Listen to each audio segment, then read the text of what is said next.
Welcome to BusinessLine's State of the Economy podcast, where you'll find insight, analysis, and the story behind the numbers.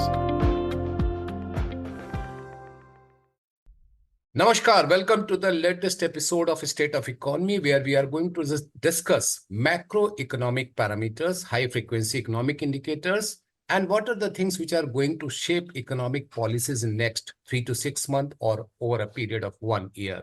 To talk about all those things, we have with us Mr. Rashesh Shah. He is the chairman of Edelweiss Group. Mr. Shah, welcome to the episode. Hi, Shishir. Thank you. Thank you for having me. Very excited to be here. And it's a good way to start the year, looking forward at how the Indian economy and global economy is going to do. Great, sir. So my first basic question is, how do you read the economy at this moment? See, having been doing this for 35 years, I think it's always mixed. There is never a complete clarity. All indicators always are never black and white. They are more gray. I think there are some facts which are there. I think India, we are seeing a fair amount of savings, but the color of savings is changing. More savings is coming into capital market growth oriented rather than in bank yield oriented instruments. Along with that, there is a little bit of slowdown. Everybody has been speaking about it. Corporate CapEx has not picked up. Government CapEx, which was until last year the mainstay, after elections has also slowed down, partly capacity, partly elections, partly hundreds of other reasons everybody is hypothesizing on. So I think CapEx is slow, growth is slowing down. More savings are being invested for growth coming to capital market. That's why we're seeing flows into capital markets. Markets are very buoyant. So you can argue there, and this is the primary problem in India. The economy is slowing down, or all indicators are showing it is slowing down, but the markets are still fairly buoyant. So that's one. At a global level, I think the US election was a major change. And now in 3 weeks' time, when the Trump administration takes over, we have to see there could be a lot of changes, especially if they impose a tariffs on China, Mexico, Canada, maybe even India. All that will be things to grapple. There will be a lot of implication for emerging markets, for US dollar, for interest rates. And the third, I think the biggest thing is inflation and interest rates. Until September, everybody thought inflation was coming down, interest rates are going to come down. And post-October, the feeling is that inflation is getting sticky, and with the new administration in USA, maybe the long-term inflation may not come down, and that is why we're seeing rates go up, and there is a risk off in the US dollar. So these are three major areas that we need to look at: Indian economy, the US actions of the new administration, and the US dollar and long-term interest rates. That's great, sir. Now coming to the two high-frequency economic indicators, one which was released on December 31st, and the another one which was released on January 2. Rather, I would say January 1 and January 2.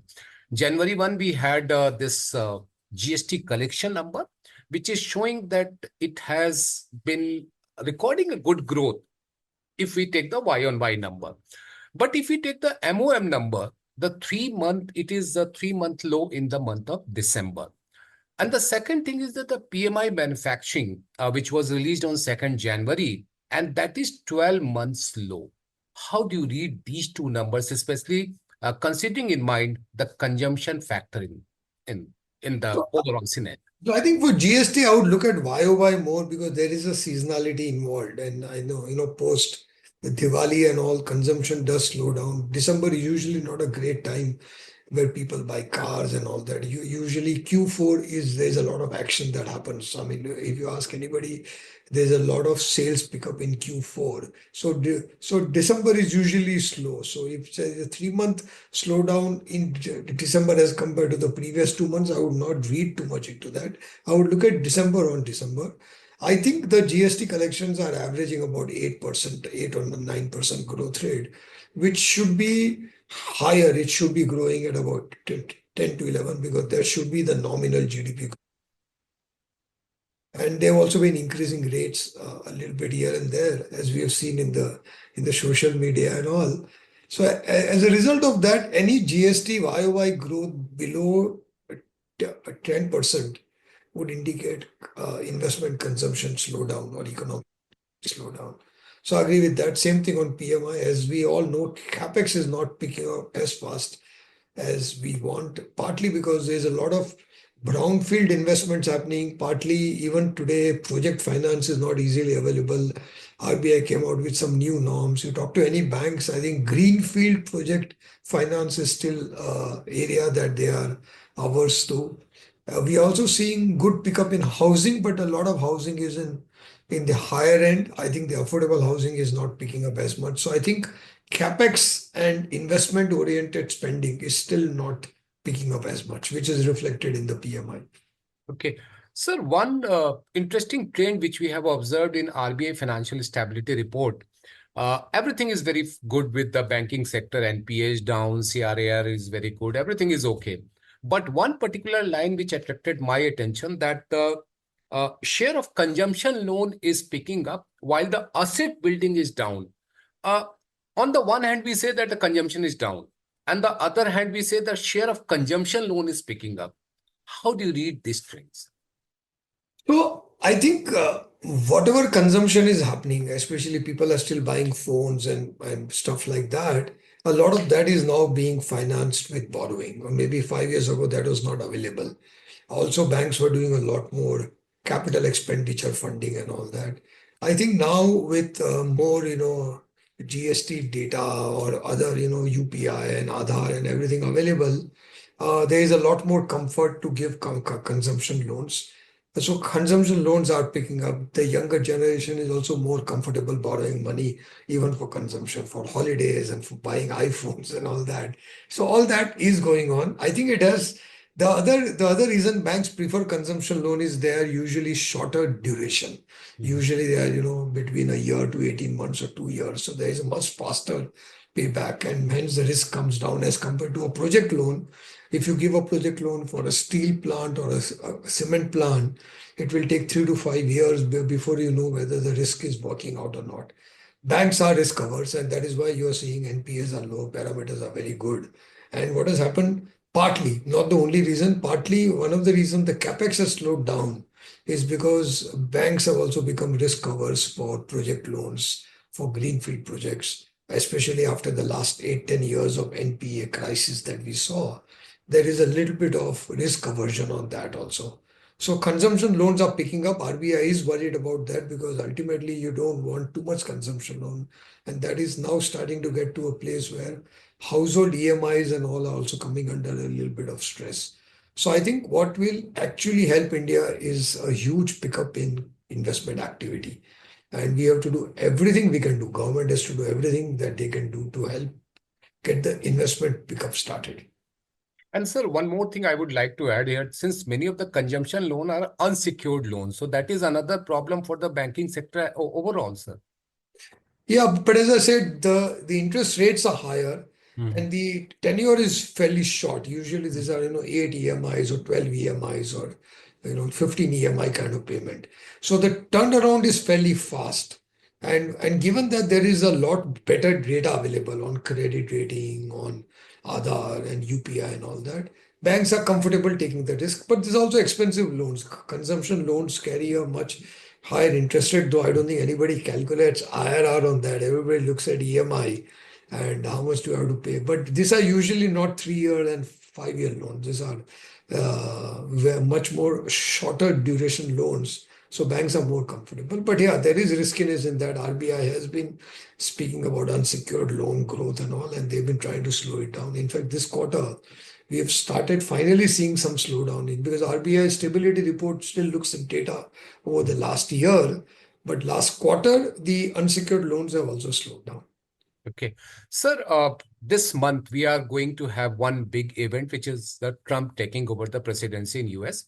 And at the end of the month or the beginning of next month, we'll have the new budget for the fiscal year 25-26. And these two are going to shape the economic policy for next 1 year, next 2 year. One big issue, one big discussion point is that whether Trump is going to raise a tariff or not, and whether this tariff raise will only be for the China or it will also include India also. Considering two situations, sir, when there is just a tariff hike only for China and not for India, how do you see the scene? And when the tariff is high for both for China as well as for India, how do you situation that also? So actually, if you saw, and you are correct, I think we have two important events. One is the Trump administration taking over, and the other is the budget in India. I think the budget in India doesn't have as much uncertainty. We know there'll be some changes in tax rates, some other, because now with GST out of that, it's only the income tax rates and all of that will change. So I don't think there is too much uncertainty around the budget per se. I think the Trump administration imposing tariffs on China or only China or China plus other emerging countries is a key thing to watch. I think the aftermath on both will be fairly similar because if you saw what happened last time in 2018 when he imposed 25% tariff on China, the Chinese currency devalued. In fact, economics say that the Chinese currency will devalue to the amount to offset the impact of tariffs. That is what happened in 2008. That time they had imposed 25% tariff. Right now he's threatening almost around 60% tariff. So at the 60% tariff, the Chinese currency will have to devalue between 20 to 25%, which is a big devaluation. That will happen if they want to maintain the competitiveness and the price, the end consumer price remaining the same in US dollars. I think if the Chinese currency falls, there's pressure on all emerging markets to fall currency. So whether they impose tariffs on India or not, Indian currency will also have to maintain competitiveness vis-a-vis China. In fact, which is what has happened in the last few months. If you have seen, because of RBI intervention, the rupee has fallen the least amongst all the other emerging market currencies. Every currency has fallen because the US dollar has become stronger, but India has fallen the least. So the REER, as we call it, the economists call it the rupee equivalent rate, which is not just against the US dollar, but our rupee value against all the currency, the basket of That currencies. basket of currencies, whether yen, pound, and all those things. Yeah. So in that, actually, the rupee has become stronger in the last few months, Yes, which hurts your export competitiveness, of course, because of that. And that's why we're seeing a slowdown in exports. So there are no easy answers. I think imposition of tariff on China will lead to a lot of pressure on Chinese currency, which will lead to pressure on emerging market currency, including Indian currency. And that is a volatility which world is getting prepared for. That's why a lot of FIs are taking money off the table. A lot of hedge funds are in the risk off mode. And we saw that post-October, right? Because until September, the fact that Trump will come was not as certain. But I think somewhere in early October, markets and all the election polls and all started showing that Trump has a high probability of getting elected. And if you see from 1st of October, the US 10-year rate has started going up, emerging market currencies have started falling, hedge funds have been taking money off the table, there is a risk of environment in the world. All that has happened, that is all to prepare for what happens on Jan 20th in the next 3 weeks. Okay. Sir, now you said that there is no uncertainty about the budget. That's very clear. You know that what are the basic idea about the budget is there, but still there is something which is always unexpected. If we talk about the budget we have seen during last 8 to 10 years, there are something. Now this year, if from a stock market point of view, since you belong to that market, so what would be one uncertainty which you would not like to have in the budget, and one thing which you think that the budget is certainly going to do that? I think I actually have no idea what the budget is certainly going to do. As I said, there is no uncertainty means there is no real big uncertainty. Nothing That. very dramatic will happen. While as compared to what will happen if US imposes tariffs on China, that's a big dramatic move. It's unprecedented. Whatever happens in the Indian budget won't be unprecedented. We have seen that. We have seen change in taxes, capital gains, buyback, dividend, all of that. I think we need much better capital allocation. And I think once and for all saying that dividend and buyback will be taxed at the same rate as a long-term capital gain, which 12.5 would be ideal. I think whether it's dividend, buyback, or long-term capital gains, they should all be taxed at the same rate. And for once and for all, the government should come out and say, we will tax everything at at 12.5. That is, then companies become smarter at capital allocation. Do I want to give dividend? Do I want to do buyback? Do I want to, invest for growth, which will result in capital gains for the investors and shareholders? It should become indifferent if I'm going from Churchgate to Andheri, it should be indifferent whether I go by Eastern Express Highway, Western Express Highway. Idea should be to get there as efficiently as possible.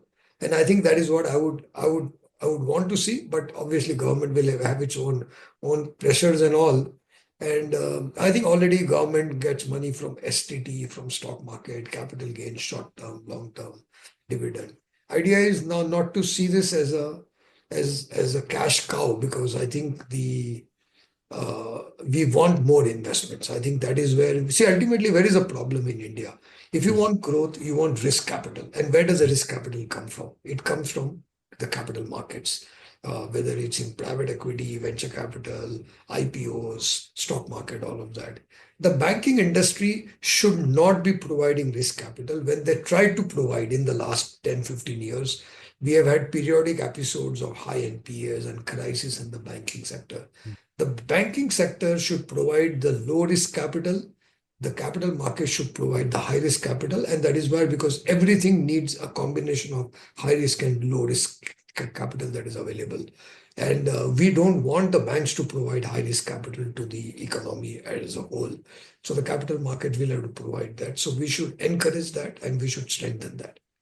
Okay. You talked about the banking thing. And since my last question is also about the banking thing, I mean, more specifically about the interest rate, because one more event, which is immediately after budget, is the monetary policy review. The new governor will chair the first meeting of MPC, and the expectation is very high that the interest rate may be lowered this time. What's your take on that, especially keeping in mind inflation rate in the current situation? I don't know whether RBI will lower the rate or not, but if you ask me, RBI should lower the rate. I think it has been a long pending expectation. I think cost of capital is still much higher. I think liquidity conditions are actually much tighter than they should be. We need a little bit of animal spirits. I think if there is one word or one phrase for 2025, I would ask is, let's unleash the animal spirits in India. If it means getting more risk capital via capital markets to be available, going for growth. If the Indian budget, the finance minister stands up and said, I am going for growth. I don't want 10% nominal GDP growth. We want 12 to 13% nominal GDP. 7 to 8% real growth, a 4% inflation, 8 plus 4, we get to 12. India has always done between 11 to 13% nominal GDP growth. Now we are going down to 10%. So I think we need to now unequivocally say that let's go for growth, and both the monetary policy and the fiscal policy. So RBI should say we are now putting growth imperatives ahead of just controlling inflation. There is always a balance, and you don't want to go too high on the inflation side and take a lot of risk. But I think at this point, given growth is slowing down, given that inflation is reasonably under control, has been there, we can afford to take some risk. Everything comes with risk. I mean, we all who grow up in the capital markets understand that there is no free lunch. You have to take risks. You have to take calculated risks. So idea is the government should take risk to go for growth. The RBI should take risk, lower the rate, and announce that they're going to do a couple of hikes. I think in this year, calendar 25, if you see a 50 to 75 basis point cut from RBI in 2 or 3 installments, that will really help with the animal spirits. That's a very good thing. And who else can better define the risk? Like, I mean, if I talk about you, because you are in the capital market, and capital market is one of the biggest manager of risk assessment. So with this, I come to close this podcast. So thank you very much for talking to us and sharing your view. And I think the best headline we have given is let's go for growth. And that should be the slogan for 2025. Thank you very much, sir. Thank you, Shishir. Thank you very much. And thank you to all of you at BusinessLine for this opportunity. Thank you, sir. Bye, sir.